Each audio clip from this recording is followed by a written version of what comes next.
Alabama's Attorney General and Secretary of State have both filed emergency motions asking the U.S. Supreme Court to lift an injunction and fast-track redistricting before the state's May 19th primary. The state legislature is in a special session right now to prepare for that possibility. But if the court acts in time and those maps are redrawn, what happens to voters who already cast a mail-in ballot? Do they have to vote again?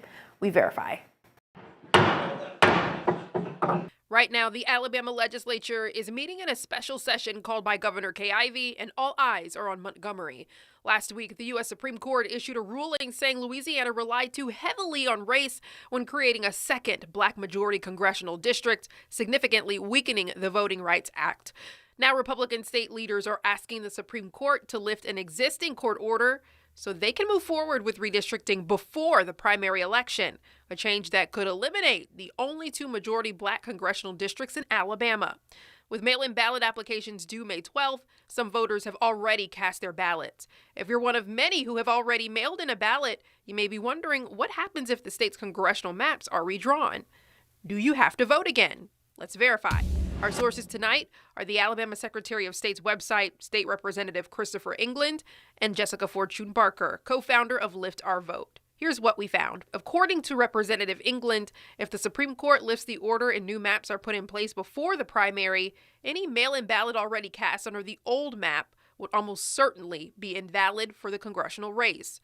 Jessica Barker says that would create serious problems for voters who have already gone through the absentee process. We also have people who have already voted in this upcoming primary election via absentee ballot. And so now you're talking about further disenfranchising even more voices by saying that those votes will be invalid and that they'll have to re-vote again. And we know that absentee process is very tedious. Who wants to have to go through that back to back? So why would your vote be invalid? It comes down to the district you live in. Think of it like this. Your ballot lists the candidates running in your current district.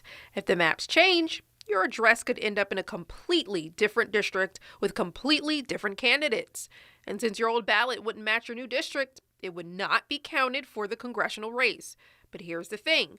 For any of this to happen, a lot would have to fall into place very quickly, including a Supreme Court decision and changes to the election schedule.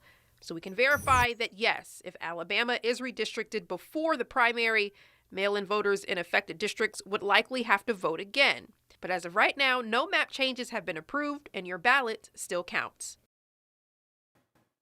If you have something you want us to verify, text us at 256-382-2692.